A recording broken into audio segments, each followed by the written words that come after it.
Shalom, selamat pagi jemaat yang dikasihi Tuhan. Salam jumpa kembali di hari Minggu yang indah ini. Kita kembali akan menikmati berkat firman Tuhan lewat ibadah pagi. Dan kami ingatkan untuk mempersiapkan roti dan anggur, karena nanti di akhir ibadah ini kita akan tutup dengan perjamuan kudus. Mari dengan semangat yang baru kita menghampiri Allah kita tunduk kepala kita dan kita masuk dalam doa. Bapa, kami bersyukur kembali pada pagi hari ini kami boleh datang kepadamu. Terlebih Tuhan, kami bawa seluruh kehidupan kami, beban kehidupan kami hanya ke dalam tangan kuasa-Mu. Dan biarlah lewat ibadah pada pagi hari ini sekalipun online, kami percaya Tuhan Engkau ada bersama dengan kami. Dan kami boleh mengalami kuasa-Mu, kami boleh menerima kekuatan daripada-Mu, dan menerima akan firman-Mu Tuhan untuk membekali kehidupan kami dan menolong kami sebagai jawaban bagi setiap pergumulan kami. Terpujilah Engkau Tuhan, dan biarlah Bapa, kami pun berdoa untuk hamba-Mu, Bapak Pendeta Peter yang akan menyampaikan firman-Mu. Tuhan urapi, Tuhan pakai untuk menyampaikan isi hati-Mu kepada kami semua. Terpujilah Engkau Bapa, terpujilah Engkau Yesus. Di dalam kuasa nama Tuhan Yesus kami berdoa dan mengucapkan syukur. Haleluya, amin. Dan saat ini kita akan masuk dalam pujian.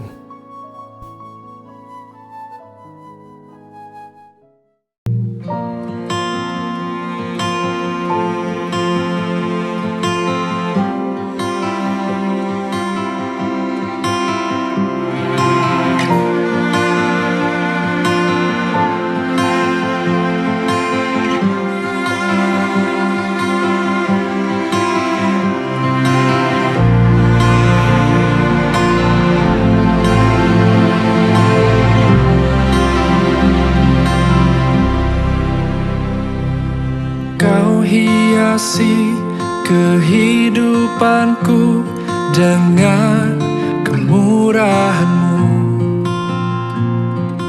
Kau rancangkan masa depanku penuh dengan harapan. Aku ada saat ini, semuanya karena kasih-Mu. Aku hidup hari ini, semua berkat kemurahan-Mu. Terima kasih Yesus, Engkau sangat baik, teramat baik bagiku.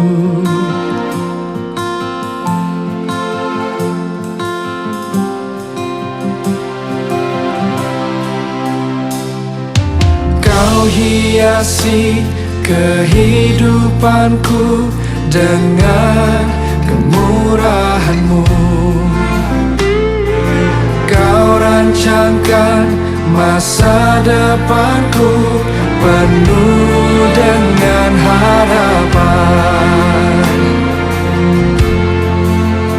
Aku ada saat ini, semuanya karena kasih-Mu. Aku hidup hari ini, semua berkat kemurahan-Mu. Terima kasih Yesus, Engkau sangat baik, teramat baik. Aku ada saat ini, aku ada, semuanya karena kasih, semua karena kasih. Aku hidup hari ini, semua berkat kemurahan-Mu. Terima kasih Yesus, Engkau sangat baik, teramat baik bagiku.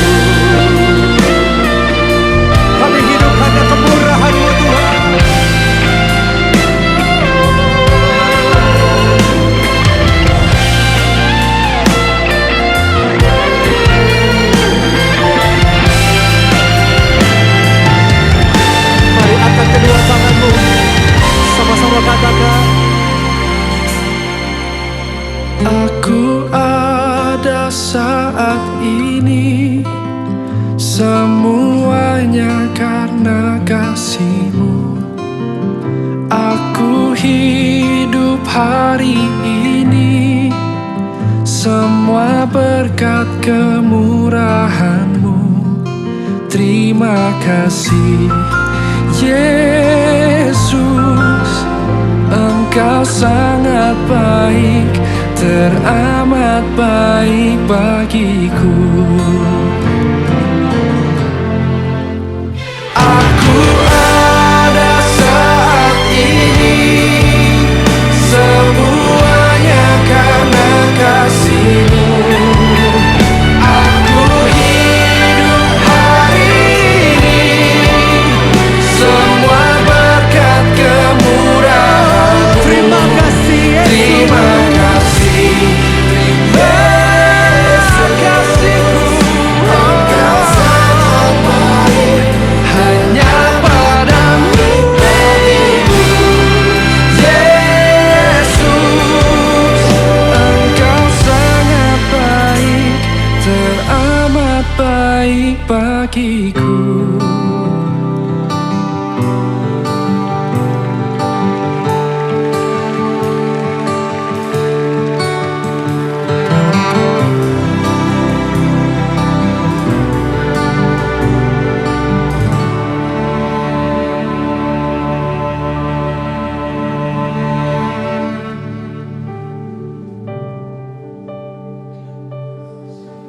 Engkau baik,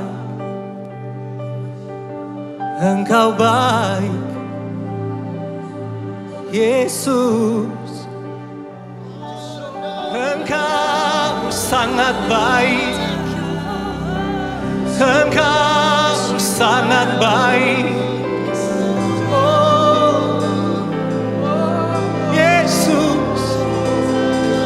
Apapun yang terjadi dalam hidup kami, satu hal yang kami tahu, kami percaya, Engkau Tuhan yang tetap baik, sangat baik, dulu, sekarang, dan selama-lamanya. Ku bersyukur Tuhan, ku bersyukur buat kebaikan-Mu. Terima kasih. Terima kasih Yesus, Engkau baik, Engkau sangat baik. Haleluya.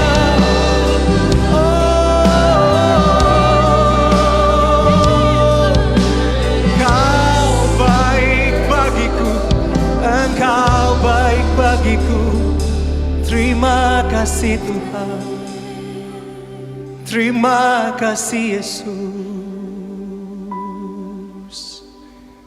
Berikan tepuk tangan buat Tuhan kita yang baik.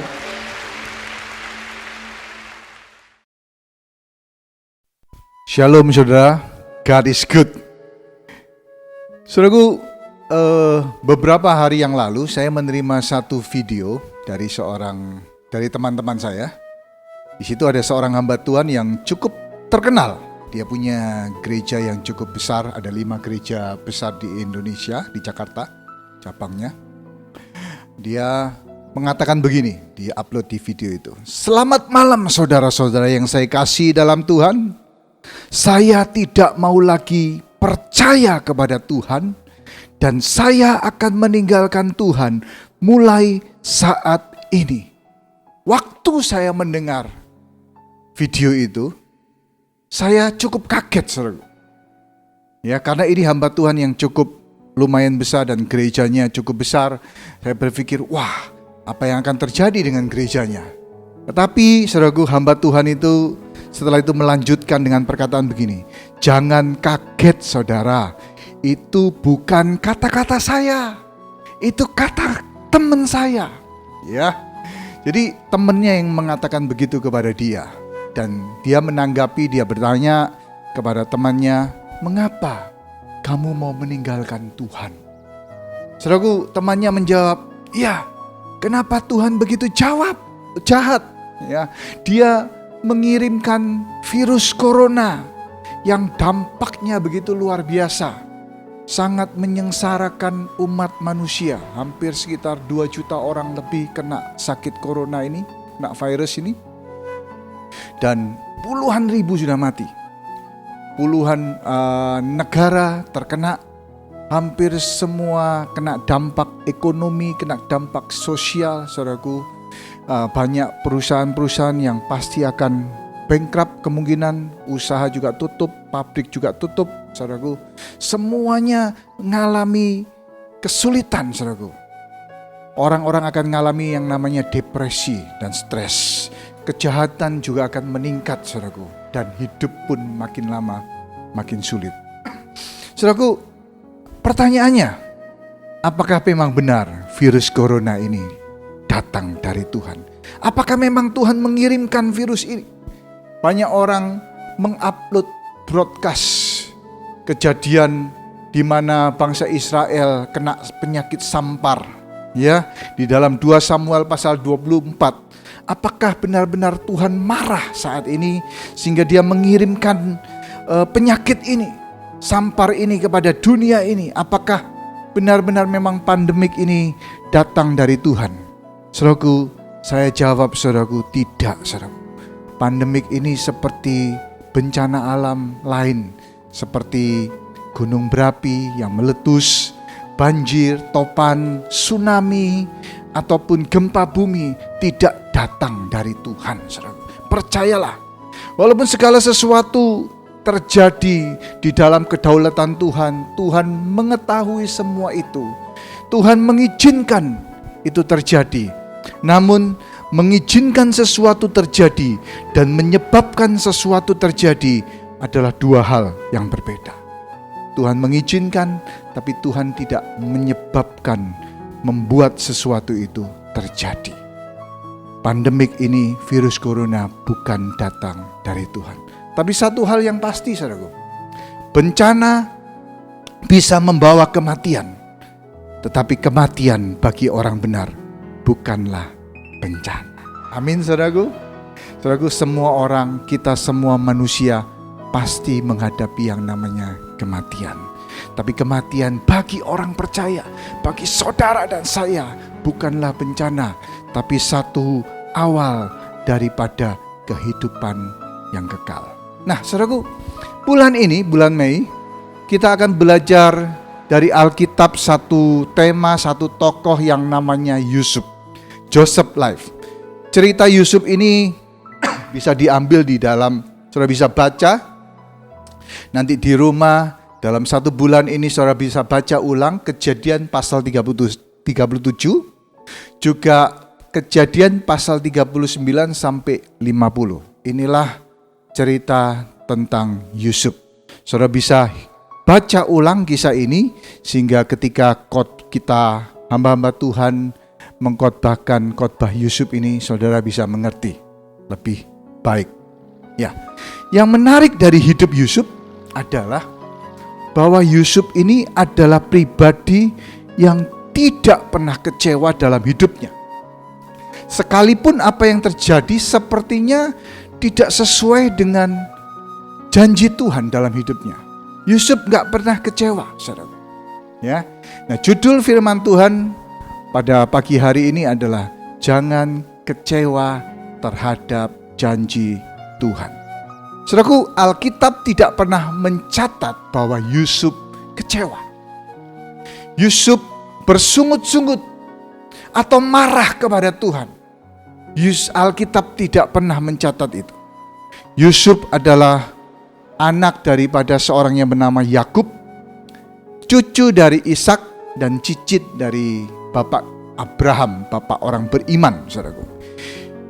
Ibunya bernama Rahel. Yusuf lahir di masa tua daripada Yakub karena Rahel sebelumnya adalah mandul. Tapi Tuhan buat mujizat sehingga Rahel memiliki anak, saudaraku. Saudaraku, Yakub punya istri 4. Yang pertama adalah Lea, kakak daripada Rahel. Ya, dikawinkan oleh Laban, orang tua Rahel dan Lea, karena tradisi dan karena Laban mau mengawinkan anaknya Lea ini kepada kepada Yakub, saudaraku. Ya. Terus kemudian Lea punya anak, Rahel nggak punya anak. Kemudian Rahel memberikan Bilha, budaknya, untuk jadi istri, sehingga anak daripada Bilha itu menjadi anak daripada Rahel. Kemudian Lea pun nggak mau kalah. Ketika dia nggak punya anak lagi, saudaraku, setelah memiliki 3 anak, dia nggak punya anak lagi, dia berikan Silpa, saudaraku, budaknya juga, untuk jadi istri daripada Yakub. Sehingga saudaraku, keluarga ini, saudaraku, Yakub punya 13 anak, ya. Di dalam keluarga ini terjadi banyak persaingan, saudaraku. Persaingan antara Lea dan Rahel untuk mendapatkan cinta daripada Yakub. Nah, kembali kepada Yusuf. Yusuf adalah pribadi yang tidak pernah kecewa sekalipun. Yusuf tidak kecewa sekalipun, saudaraku. Di dalam Kejadian 37 ayat yang kedua, saya memperhatikan Alkitab menceritakan bahwa Yusuf ini menggembalakan domba dengan anak-anak Bilha dan Silpa. Saudara bisa bayangkan, saudaraku, Yusuf ini menggembalakan dengan anak-anak daripada budak Bilha dan Silpa.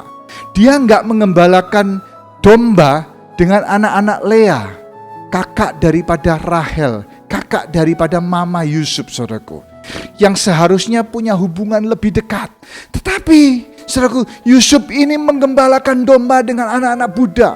Saya percaya, saudaraku, artinya di mata mereka, anak-anak Lea, Yusuf ini sangat direndahkan, tidak dipandang mata, saudaraku.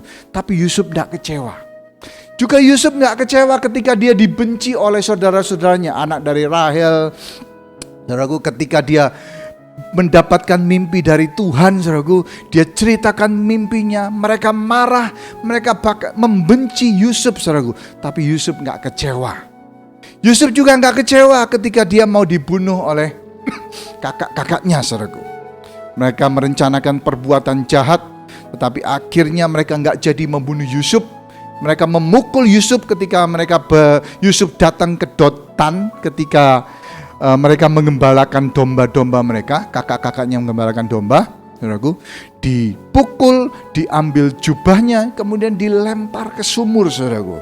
Dan akhirnya, saudaraku, Yusuf dijual sebagai budak seharga 20 sikal perak kepada pedagang-pedagang Ismail yang akhirnya menjual mereka ke Mesir. Saudara bisa bayangkan, saudaraku, saudara Yusuf sendiri, darah daging, saudaraku, kakaknya sendiri yang seharusnya melindungi Yusuf, melindungi adiknya, tetapi mereka menjual, saudaraku, mereka membenci, mereka jual Yusuf, saudaraku.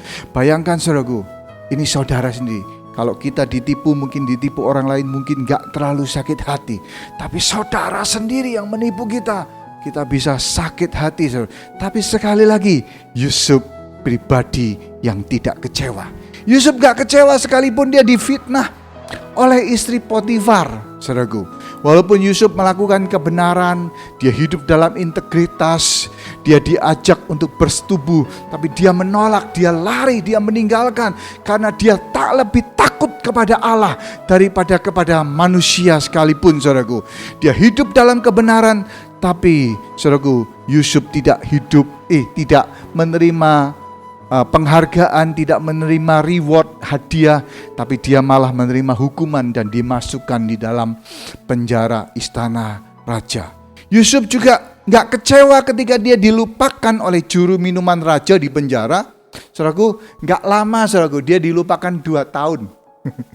2 tahun, saudaraku, dia dilupakan, saudaraku. Padahal ketika dia mengartikan mimpi, saudaraku, dia berkata, ingatlah aku bahwa aku ini gak bersalah. Tapi juru minuman ini melupakan Yusuf 2 tahun. Baru setelah Firaun bermimpi, juru minuman ini baru ingat Yusuf. Dia berkata kepada Firaun, aku ada seorang budak Ibrani yang menceritakan mimpi kepadaku. Dan akhirnya Yusuf masuk ke istana Firaun. Saudaraku, Yusuf bisa kecewa, tetapi sekali lagi Yusuf memilih untuk tidak kecewa. Ini rahasianya. Kenapa? Karena Yusuf benar-benar mengerti apa yang merupakan janji Tuhan dan apa yang bukan janji Tuhan. Yusuf bisa menjadi orang yang tidak hidup dalam kekecewaan, tidak mudah kecewa, karena dia tahu mana yang janji Tuhan dan mana yang bukan janji Tuhan. Saudaraku, kekecewaan itu bisa terjadi pada siapa saja. Saudara bisa kecewa, saya sebagai hamba Tuhan bisa kecewa. Semua manusia bisa kecewa, kita rentan terhadap kekecewaan. Kekecewaan bersumber pada satu ekspektasi, pengharapan ketika seseorang mengucapkan janji kepada kita. Dan ketika janji itu tidak tercapai, tidak bisa digenapi, tidak terrealisir, maka orang yang menerima janji itu bisa kecewa, siapapun kita. Nah, hari ini saudaraku, mari kita fokus kepada janji Tuhan. Kita harus mengevaluasi sebenarnya apa yang merupakan janji Tuhan dan apa yang sebenarnya Tuhan gak pernah janjikan dalam kehidupan kita. Seringkali kita hanya menangkap sebagian firman Tuhan dari khotbah-khotbah dan kita gak mengerti, kita gak menggali firman Tuhan Alkitab secara keseluruhan, kita gak belajar secara penuh, sehingga ketika itu gak terjadi dalam kehidupan kita, kita kecewa, kita nggak berakar, kita kecewa, kita mudah khawatir. Ketika badai itu datang, kita membangun kehidupan kita seperti sebuah rumah di atas pasir. Dan akhirnya ketika ada badai datang, maka bangunan yang kita bangun dalam kehidupan kita, hidup kita mulai roboh. Kita bisa kecewa dan kita bisa murtad, tidak mengikuti Tuhan lagi. Saudaraku, karena Tuhan tidak pernah menjanjikan yang Tuhan tidak janjikan, maka dia nggak bertanggung jawab untuk menggenapi atau melakukan apa yang dia tidak janjikan. Oleh karena itu, kita harus tahu mana yang Tuhan janjikan dan mana yang Tuhan tidak janjikan. Tuhan hanya bertanggung jawab terhadap janjinya. Dia nggak bertanggung jawab terhadap apa yang dia nggak pernah janjikan. Nah, hari ini mari kita belajar mana yang sebenarnya benar-benar janji Tuhan dan mana yang sebenarnya bukan janji Tuhan. Oke, kita perlu evaluasi ini. Yang pertama saudaraku, Tuhan tidak pernah menjanjikan yang namanya kemudahan. Perhatikan itu. Yang Tuhan janjikan, Tuhan selalu janjikan adalah kemampuan. Jadi dalam kehidupan kita, Tuhan gak pernah janjikan hidup yang mudah. Bukan kemudahan yang Tuhan janjikan, saudaraku. Ketika kita berjalan mengikuti Tuhan, menjadi murid Tuhan, menjadi orang yang percaya, Tuhan gak pernah janjikan hal-hal yang mudah terjadi di dalam kehidupan kita. Yang Tuhan janjikan adalah kemampuan dan kekuatan Tuhan di dalam kehidupan kita. Mari kita lihat firman Tuhan di dalam 1 Korintus 10 ayat yang ke-13. Ya, saya akan bacakan. Pencobaan-pencobaan yang kamu alami ialah pencobaan biasa yang tidak melebihi kekuatan manusia. Sebab Allah setia, dan karena itu Ia tidak akan membiarkan kamu dicobai melampaui kekuatanmu. Pada waktu kamu dicobai, Ia akan memberikan kepadamu jalan keluar sehingga kamu dapat menanggungnya. Alkitab katakan bahwa pencobaan-pencobaan yang kita alami itu pencobaan yang tidak melebihi kekuatan kita sebagai manusia. Tuhan tidak membiarkan kita dicobai lebih daripada kekuatan kita, dan Tuhan akan memberikan kepada kita jalan keluar. Saudaraku, kalau kita bicara pasal ini, 1 Korintus pasal 10 ini, Paulus bicara tentang perjalanan bangsa Israel di padang gurun, wilderness. Ya, dia menuliskan bagaimana orang Israel itu berjalan di padang gurun. Dan kita harus melihat perjalanan itu sebagai sesuatu yang kita harus belajar, saudaraku. Ya, apa yang dihadapi bangsa Israel ketika mereka di padang gurun? Saudaraku, hidup di padang gurun itu sangat sulit, nggak mudah. Berhari-hari berjalan kita nggak mudah. Apalagi bangsa Israel 40 tahun berjalan di padang gurun. Ya, mereka hidup di padang gurun, mereka mengembara di padang gurun selama 40 tahun. Jadi, menurut kemampuan dan ukuran manusia, untuk hidup 40 tahun berjalan mengembara di padang gurun 40 tahun itu bukan kemampuan manusia. Di luar daripada kemampuan manusia, itu mustahil. Tetapi kenapa Paulus mengatakan bahwa pencobaan yang dialami tidak melebihi kekuatan manusia? Bukan karena bangsa Israel mampu bertahan, bukan karena bangsa Israel mampu mengembara berjalan 40 tahun, bukan karena mereka mampu, tapi sebenarnya Tuhan yang memberikan kemampuan atas mereka setiap hari. Saudaraku, Tuhan memberi mana kepada mereka setiap hari, sehingga mereka nggak perlu bercocok tanam. Tuhan memberi mereka sepatu, jubah, topi, saudaraku, ya, yang made in sorga, bukan made in China, saudaraku. Made in China bisa setengah tahun sudah habis, ya. Tapi made in surga 40 tahun nggak pernah habis, bisa dipakai terus, saudaraku.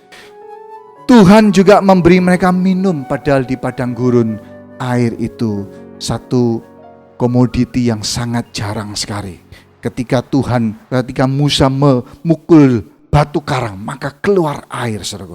Tuhan menaungi mereka, memayungi mereka dengan tiang awan dan tiang api. Ketika mereka berjalan di padang gurun itu siang hari dan siang malam, saudaraku.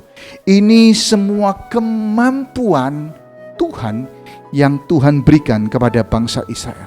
Tahukah kita bahwa ketika kita mengangkat satu beban barbel, ya, misalnya 1 kilo saja, rasanya ringan, 1 kilo. Tapi kalau kita angkat selama 1 hari, 2 hari, 3 hari, 3 malam, beban yang 1 kilo yang sangat ringan ini pasti akan terasa berat, Saudara bisa bayangkan bangsa Israel mengembara 40 tahun. Itu satu hal yang gak mungkin, saudaraku. Ya, 40 tahun. Kita aja 2 minggu, 3 minggu di rumah saja, ya, itu sudah bosan bukan main. Apalagi bangsa Israel 40 tahun di padang gurun, di desert, saudaraku. Ya, lihat pasir, gak ada apa-apa, saudaraku. Betapa mereka bosan. Tapi kemampuan Tuhan berikan. Jadi ketika dikatakan pencobaan, tantangan, masalah tidak melebihi kekuatan kita, bukan karena kita mampu, bukan karena kita hebat, tapi karena Tuhan yang memberikan kemampuan atas kita. Tuhan menambahkan kekuatan, kemampuan kepada orang yang berharap pada Tuhan. Sekali lagi, janji Tuhan tidak pernah menjanjikan kemudahan, yang Tuhan janjikan adalah kemampuan. Saudaraku, percayalah. Saudaraku, ketika lihat saudara Paulus ketika masuk dalam pelayanan, Paulus masuk dalam, saudaraku, hal-hal yang gak mudah, saudaraku. Dia dianiaya, dia mengalami kapal karam, dia masuk dalam penjara, dia didera. Dalam 2 Korintus 11 ayat 23 sampai 28. 5 kali aku disesah orang Yahudi, setiap kali 41 kurang 1 pukulan, ya. Dia dilempari batu, 3 kali mengalami kapal karam, sehari semalam terkatung-katung di tengah laut, diancam bahaya banjir, ngalami banyak bahaya, ngalami banyak kesulitan, saudaraku. Tapi saudaraku, saya mau yakinkan, Paulus tidak menulis ayat ini pakai gaya bahasa hiperbola, dilebih-lebihkan. Tapi Paulus mengalami seperti itu. Dia mengalami, walaupun dia melayani Tuhan, sekali lagi yang Tuhan janjikan bukan kemudahan, tapi kemampuan dan kekuatan. Yusuf pun melewati hal-hal yang sulit, saudaraku. Dia dijual sebagai budak, dia dibenci saudaranya, dikhianati, difitnah, saudaraku. Dia lewati hal-hal yang sulit, saudaraku. Yesus Kristus pun, saudaraku, dia menyelamatkan manusia. Dia pilih jalan kematian di atas kayu salib. Perhatikan, kayu salib penyaliban adalah prosesi yang cukup rumit dan panjang dibandingkan dengan hukuman-hukuman yang lain. Tuhan memilih jalan yang tidak mudah. Tuhan memilih jalan yang sukar. Saudaraku, ketahuilah, barang yang sulit dibuat itu nilainya lebih. Lalu kalau beli papan kayu, murah harganya. Mainan kayu lebih mahal. Lemari kayu lebih mahal lagi. Karena perlu proses. Kapal kayu lebih mahal lagi. Saudaraku, saya percaya ketika Tuhan membawa kita pada kesulitan, nilai kita, kemampuan kita makin naik. Saudaraku, inventor, seorang penemu biasanya menemukan sesuatu karena mereka melihat kesulitan. Ada seorang yang bernama Frank McNamara, seorang pengusaha kaya dari New York. Pada tahun 1949, satu malam dia dan istrinya makan malam di sebuah restoran Major Cabins Grill di New York. Dia makan malam bersama istrinya tahun 1949. Tapi setelah makan malam, ketika dia mau bayar, dia lupa dompetnya ketinggalan. Saudaraku, akhirnya dia bingung, kemudian dia tanya sama istrinya, untungnya istrinya bawa uang. Ya, akhirnya dia nggak ngalami kesulitan apa-apa. Ya, akhirnya istrinya bisa bayarin. Dia pulang. Tapi saudaraku, dia berpikir. Sejak saat itu dia berpikir, bagaimana supaya orang bisa terhindar dari kesulitan ini. Dari kesulitan tantangan itu, dia berpikir bagaimana supaya bisa orang tidak menghadapi kesulitan itu, saudaraku. Bagaimana memudahkan orang berbelanja tanpa bawa uang. Itu tahun 1949. Dan akhirnya tahun 1950, pertama kali Frank dengan seorang bernama Ralph Schneider menerbitkan kredit card pertama yang namanya Diners Club. Kenapa Diners Club? Karena dia mengalami kesulitan, kehilangan uang, gak punya uang pada waktu dia makan malam. Itu pertama kredit card muncul, saudaraku. Saudaraku, saya percaya seorang inventor akan menemukan sesuatu ketika ada kesulitan, saudaraku. Kesulitan apa yang kita hadapi saat ini?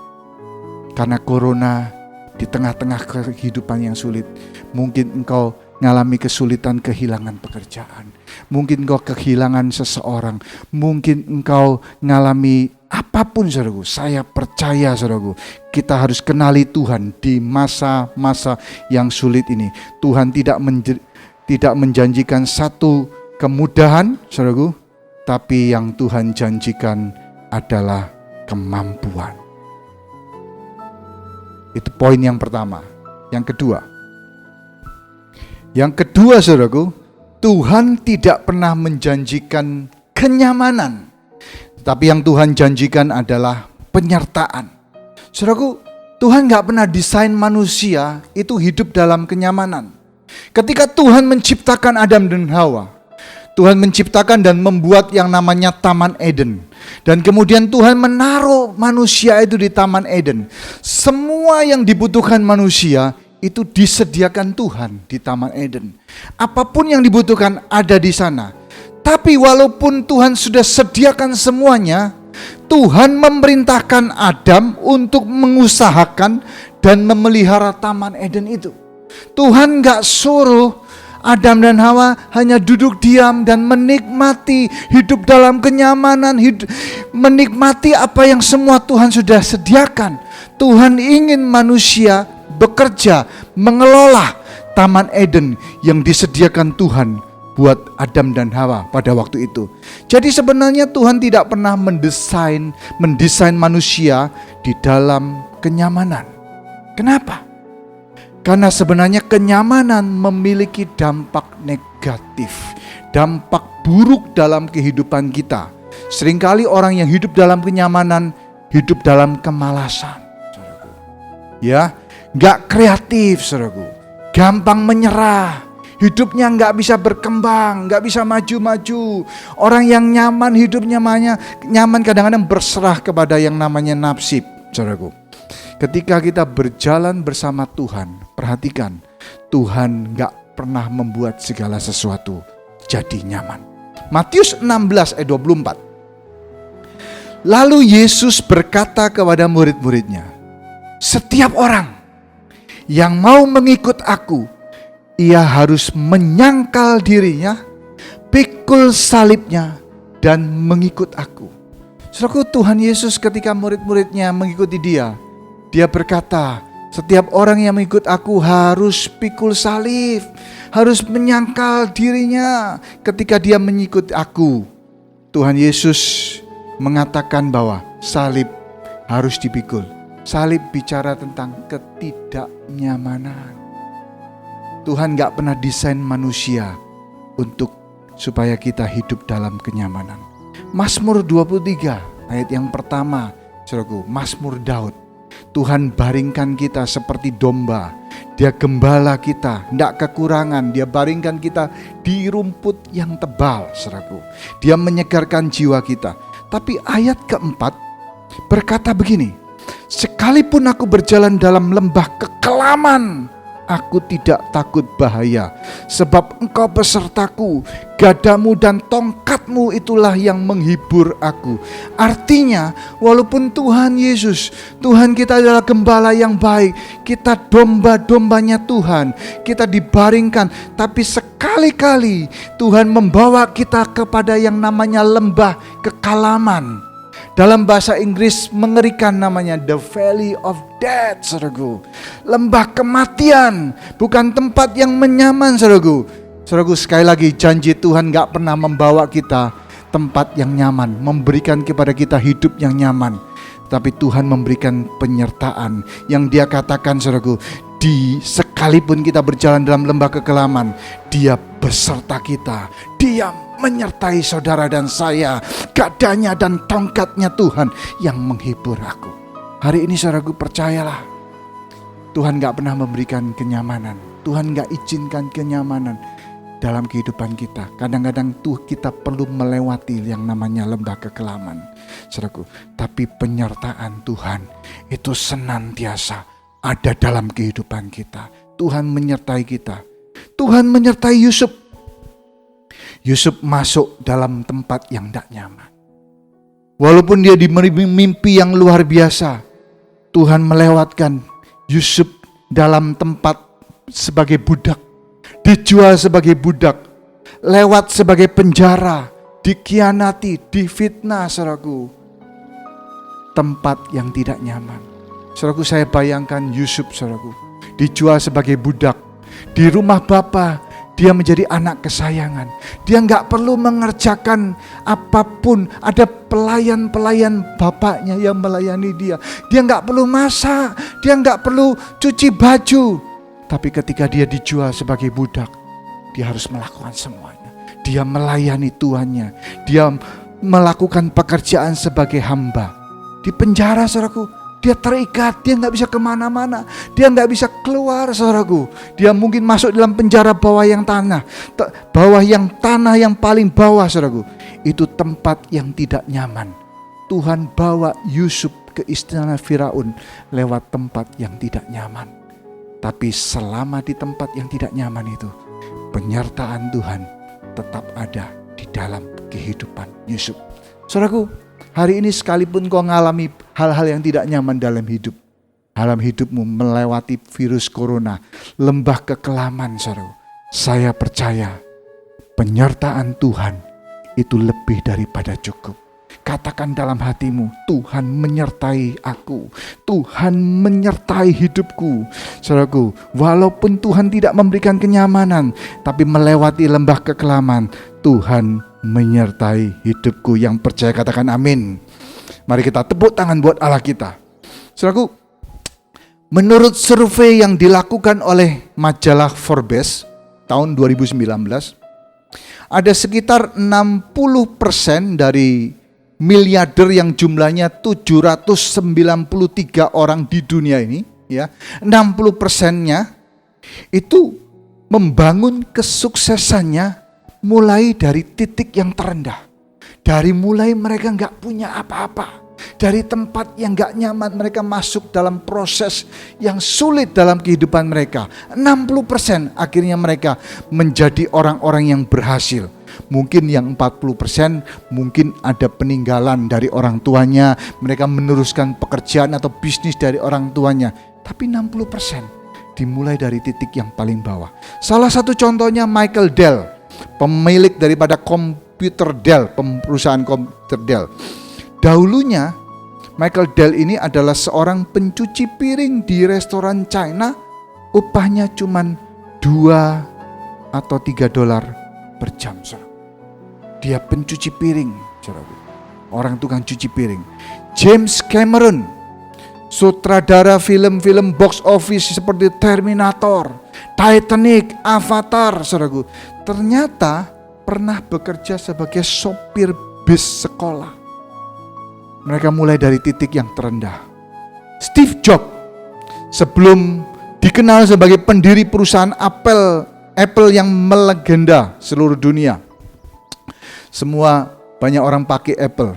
Dulunya ketika dia miskin, dia pernah menjual Blue Box, sebuah alat untuk telepon secara ilegal. Saudaraku, orang-orang ini memulai dari tempat yang tidak nyaman. Mereka masuk dalam perjalanan proses yang panjang, yang gak nyaman dalam hidupnya. Tetapi mereka berhasil. Saya percaya tempat yang gak nyaman sama sekali bukan jaminan bahwa kita gak akan berhasil. Selama Tuhan menyertai hidup kita, tempat yang nyaman ternyata akan menumbuhkan iman kita. Saudaraku, tempat yang gak nyaman itu menumbuhkan iman kita ketika kita mulai bergantung, ketika kita masuk dalam ketidaknyamanan, kita bergantung, berdoa, berharap kepada Tuhan, iman kita akan terus bertumbuh. Padahal tempat yang nyaman seringkali mematikan iman kita. Oleh karena itu, Tuhan tidak pernah janjikan kenyamanan dalam kehidupan kita. Yang Tuhan janjikan adalah penyertaan. Yang percaya katakan amin. Itu yang kedua. Yang ketiga, poin yang terakhir, saudaraku. Jadi yang pertama adalah Tuhan tidak pernah menjanjikan kemudahan, ya, tetapi kekuatan. Yang kedua, Tuhan tidak pernah menjanjikan kenyamanan. Yang Tuhan janjikan adalah penyertaan Tuhan.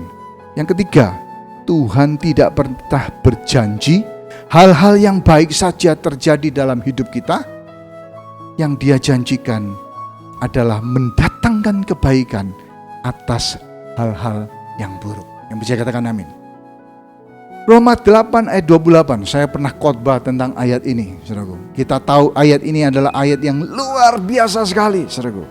Firman Tuhan berkata dalam Roma 8 ayat 28, kita tahu sekarang bahwa Allah turut bekerja dalam segala sesuatu untuk mendatangkan kebaikan bagi mereka yang mengasihi Dia, yaitu bagi mereka yang terpanggil sesuai dengan rencana Allah.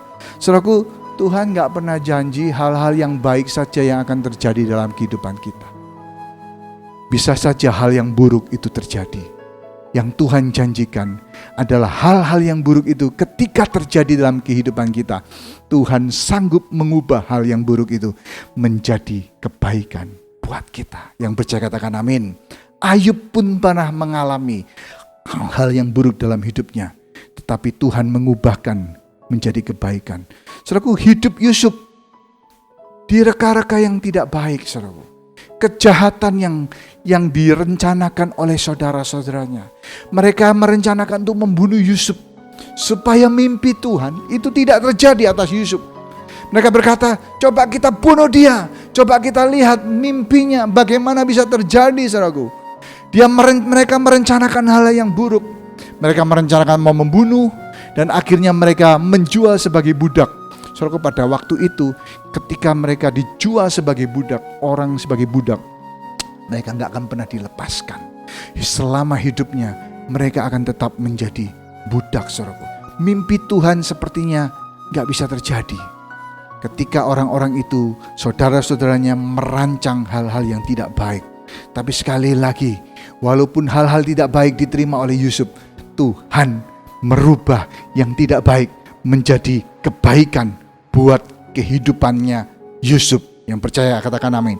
Kejadian 50 ayat 20 berkata begini, memang kamu telah mereka-rekakan yang jahat terhadap aku, tetapi Allah mereka-reka untuk kebaikan dengan maksud melakukan seperti yang terjadi sekarang ini, yaitu memelihara hidup satu bangsa yang besar. Saudaraku, artinya bisa saja kita saat ini kita menerima hal yang buruk. Kita menerima sesuatu yang tidak baik. Kita menerima kekalahan, kita menerima hal-hal yang negatif. Tapi biarlah kita tetap percaya penyertaan Tuhan. Hal-hal yang buruk itu bisa Tuhan ubah menjadi kebaikan di dalam kehidupan kita. Saya percaya firman Tuhan minggu yang lalu, Pak Han bicara bahwa kita tidak akan mati, tetapi kita akan hidup dan menceritakan perbuatan-perbuatan Tuhan yang ajaib. Saya percaya hal-hal yang buruk bisa terjadi dalam kehidupan kita, tetapi mujizat Tuhan bisa mengubahkan yang buruk itu menjadi yang baik, sehingga kita bisa menceritakan perbuatan-perbuatan Tuhan yang ajaib dalam kehidupan kita. Yang percaya katakan amin. Tepuk tangan buat Allah kita. Nah, hari ini saudaraku, saya mau bagikan kepada saudara pengertian perbedaan antara ujian dan cobaan. Mari kita lihat Yakobus 1 ayat 2 dan 3. Ya.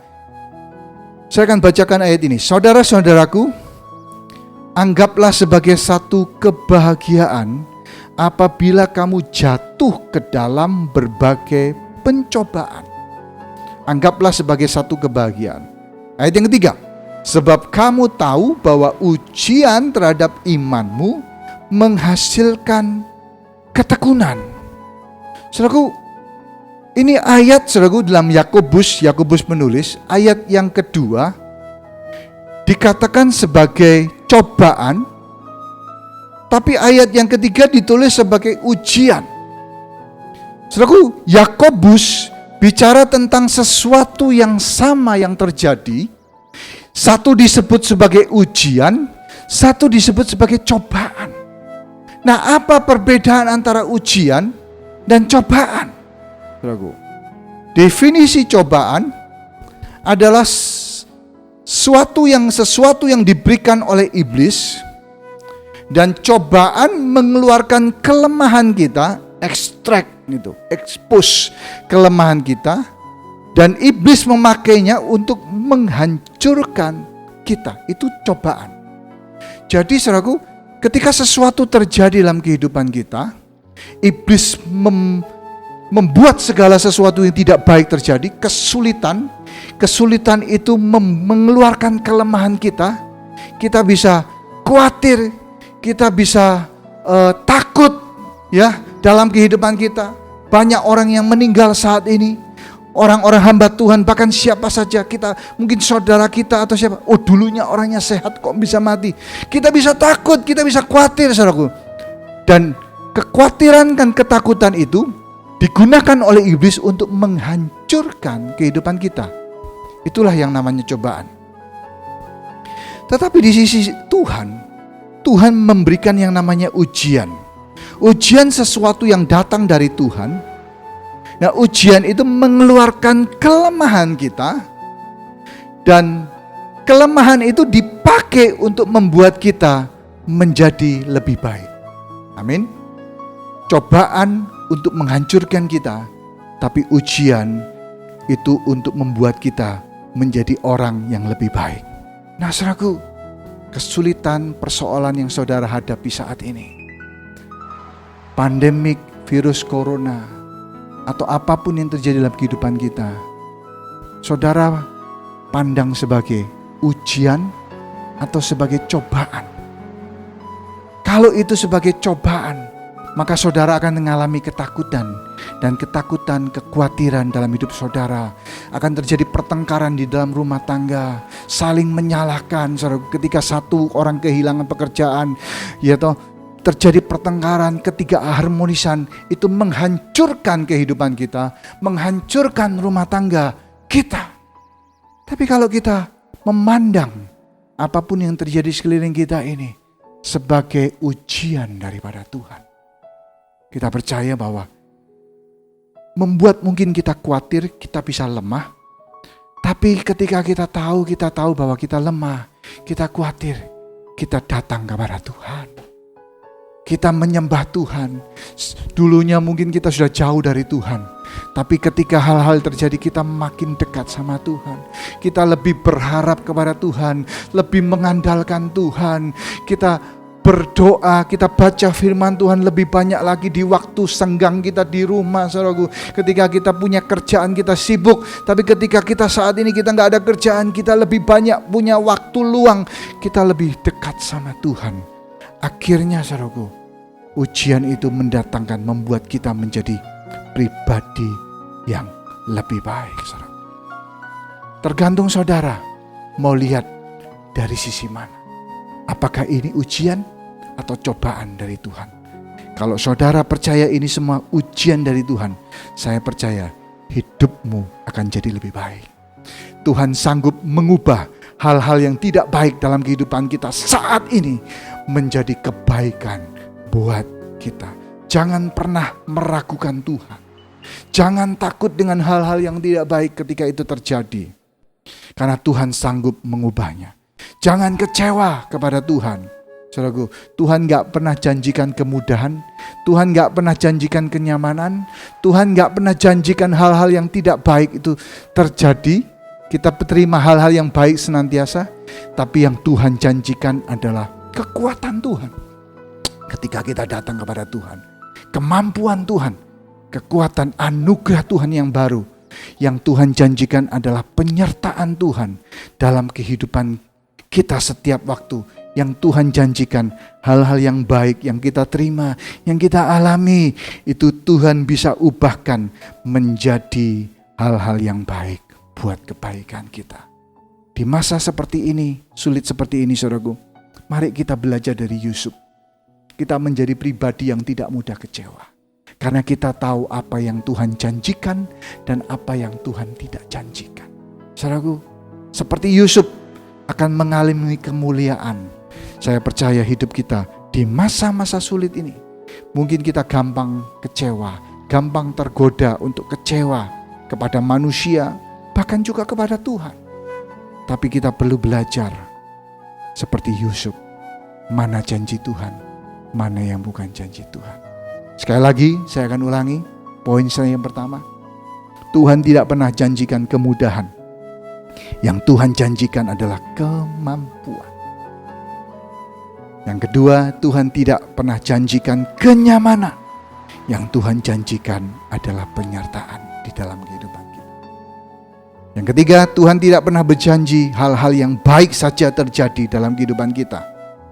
Mungkin ada hal-hal yang buruk, tapi yang Tuhan janjikan adalah mendatangkan, mengubah hal-hal yang buruk itu menjadi kebaikan dan hal-hal yang baik dalam kehidupan kita. Saya percaya kita akan melewati masa-masa sulit ini, masa-masa sukar ini bersama dengan Tuhan. Tuhan menyertai, Tuhan memberikan kekuatan di dalam kehidupan kita. Ya, pada semua yang berharap kepada Tuhan. Mari kita berikan tepuk tangan untuk Tuhan kita yang selalu ada di dalam kehidupan kita, dan Dia selalu Allah yang baik dalam kehidupan kita. Yang percaya katakan amin. Tepuk tangan bagi Tuhan. Tuhan memberkati. Have a good Sunday. God bless you.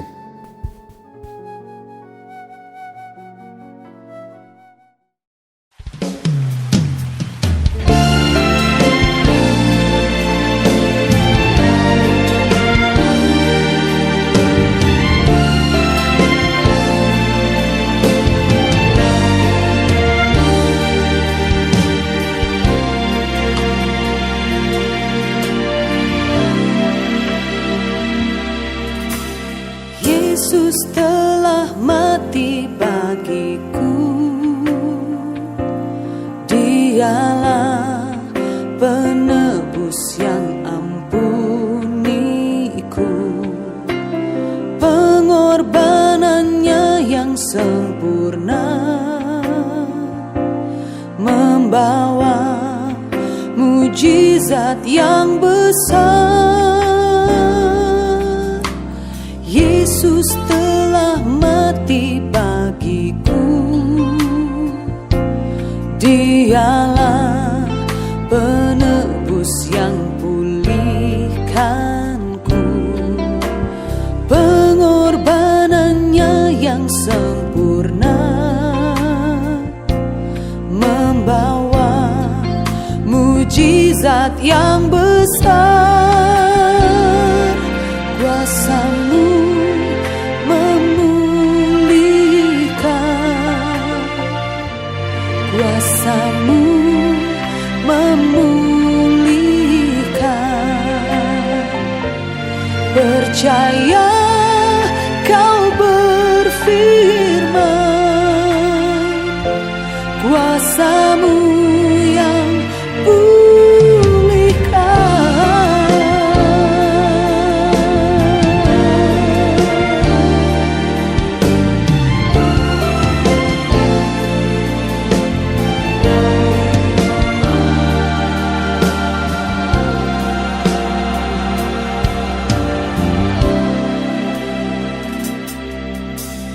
Yesus telah mati bagiku. Dialah penebus yang sembuhkanku. Pengorbanannya yang sempurna,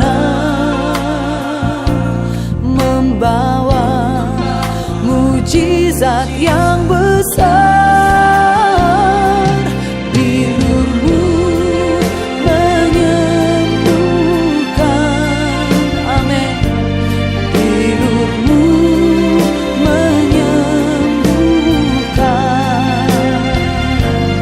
Percaya Kau berfirman,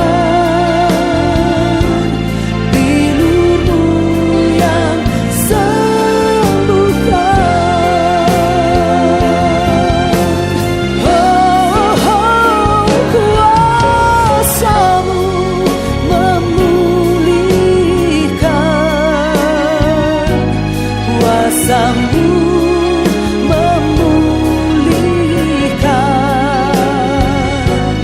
percaya Kau berfirman, Kuasa-Mu yang pulihkan. Katakan bilur-Mu, bilur-Mu menyembuhkan, bilur-Mu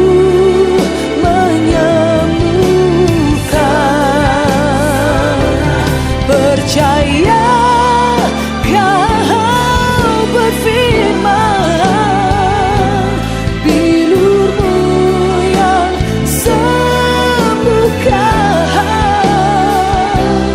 bilur-Mu yang sembuhkan, bilur-Mu yang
keselamatan yang besar bagiku. Ku berdiri menyaksikan Kau setia dan hidup dalamku.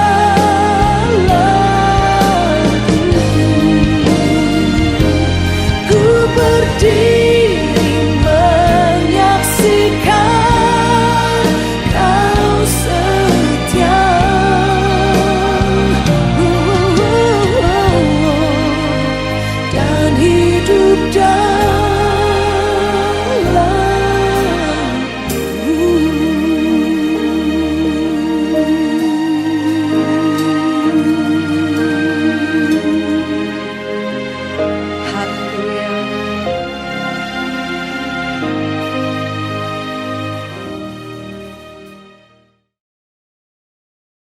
Saudara, mari kita masuk di dalam perjamuan kudus.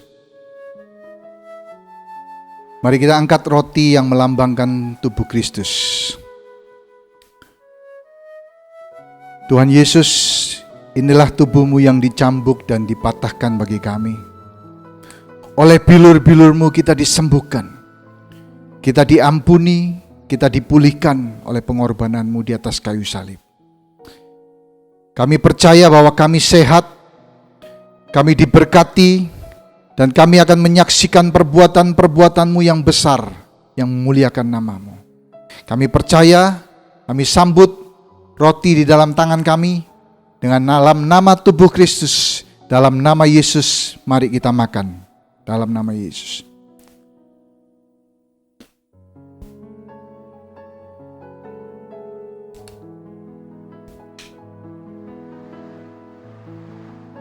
Mari kita angkat anggur di tangan kanan kita yang melambangkan darah Yesus, melambangkan perjanjian baru.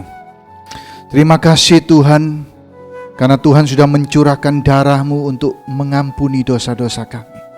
Melalui pengorbanan-Mu Tuhan, melalui darah-Mu yang mulia, aku dikuduskan dan dibenarkan. Segala berkat rohani dan jasmani, termasuk kesembuhan, kelimpahan, kuasa, dan anugerah Tuhan, favor Tuhan menjadi bagian kami selama-lamanya. Kami percaya bahwa Tuhan mengampuni kami diselamatkan oleh darah Yesus. Mari kita minum darah Yesus, anggur ini di dalam nama Yesus. Kami berdoa.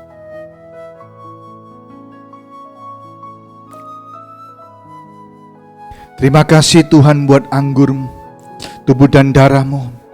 Kami melakukan ini bukan sebagai bagian daripada liturgi, tapi kami percaya ini adalah tubuh dan darah Yesus yang menjadi bagian daripada kami. Tubuh dan darah Yesus yang memiliki kuasa yang memberikan pengampunan dan kesembuhan dalam kehidupan kami. Kami percaya kami akan sehat. Kami percaya bahwa kami akan diberkati. Kami percaya kami akan melewati semuanya. Masalah-masalah yang sulit, masa-masa pandemik ini, kami percaya Tuhan tidak ada satu virus pun yang sanggup menimpa kami, masuk dalam kehidupan kami. Tidak ada penyakit yang sanggup akan masuk dalam kehidupan kami. Kami percaya kami dilindungi, kami mengalami perlindungan oleh tubuh dan darah Kristus yang sudah mati di atas kayu salib 2000 tahun yang lalu. Terima kasih Tuhan. Kami percaya di dalam nama Yesus ada kuasa. Darah, tubuh dan darah-Mu. Yang percaya semua sama-sama katakan amin. Tuhan memberkati. Puji Tuhan. Saya percaya firman Tuhan sudah menjawab bagi setiap persoalan kita. Hari ini Tuhan ajar kita untuk jangan kecewa dengan janji Tuhan. Percayalah bahwa Tuhan selalu menyertai kehidupan kita. Amin. Dan hari ini pun kita sudah menerima, selain firman Tuhan, kita juga sudah menerima persekutuan di dalam perjamuan kudus, yaitu tubuh dan darah Kristus, membuktikan bahwa Tuhan selalu menyertai kita semua. Dan saat ini waktunya kita memberikan persembahan bagi saudara-saudari yang ingin menyampaikan persembahan kasih dan persembahan persepuluhan, boleh transfer ke rekening bank yang sudah ada di warta jemaat kita. Dan sedikit kami akan sampaikan pengumuman. Untuk minggu ini kita akan sama-sama menikmati Akhir Fellowship pada tanggal 5 dan 7, yaitu hari Selasa dan Kamis. Sementara kita masih tetap lewat online, lewat Zoom. Jadi persiapkan waktu saudara-saudari untuk mengikuti acara tersebut. Dan kami umumkan juga untuk nanti tanggal 8 hari Jumat jam 7 malam kita ada acara Youth Care. Persiapkan waktu juga bagi pemuda-pemudi untuk menyiapkan waktunya mengikuti acara fellowship tersebut. Demikianlah acara pada sepanjang minggu ini, dan biarlah semua itu dapat saudara ikuti semua dan Tuhan memberkati.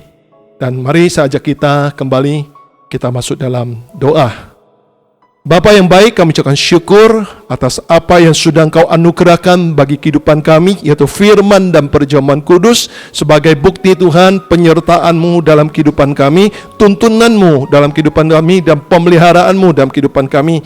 Ajar kami Tuhan untuk memandang semua persoalan yang ada di depan kami sebagai satu ujian yang membangunkan iman kami, membangunkan keyakinan kami, bahkan menumbuhkan rohani kami untuk bersandar kepada Engkau, karena kami percaya Allah kami sanggup memenuhi janjinya dan tidak pernah kami kecewa di dalam menanti janji-Mu. Terpujilah Engkau selama-lamanya Tuhan. Terima kasih, dan saat ini saudara-saudari yang dikasihi Tuhan, kita buka hati kita angkat kedua tangan kita akan kembali menerima kelimpahan kasih, kuasa, dan berkat dari sorgawi untuk kehidupan kita bersama dengan keluarga kita. Dan biarlah tangan Tuhan yang penuh kuasa akan ditumpangkan atas kita semua, dan biarlah dicurahkannya berkat-Nya untuk kehidupan kita semua. Dicurahkan berkat yang datang dari Allah Bapa, di dalam kasih dan kemurahan Yesus Kristus, dan di dalam penyertaan Allah Roh Kudus yang setia menyertai kita mulai dari saat ini sampai kedatangan Yesus kali kedua, untuk membawa setiap pribadi kita bersama dengan keluarga kita kembali ke dalam kerajaan sorga yang kekal untuk berjumpa dengan Bapa yang mulia. Di dalam kuasa nama Tuhan Yesus Kristus kami telah berdoa dan mengucapkan syukur. Haleluya. Yang percaya katakan amin. Happy Sunday, selamat menikmati hari yang Anda bersama dengan keluarga. Tuhan memberkati, sampai jumpa minggu depan.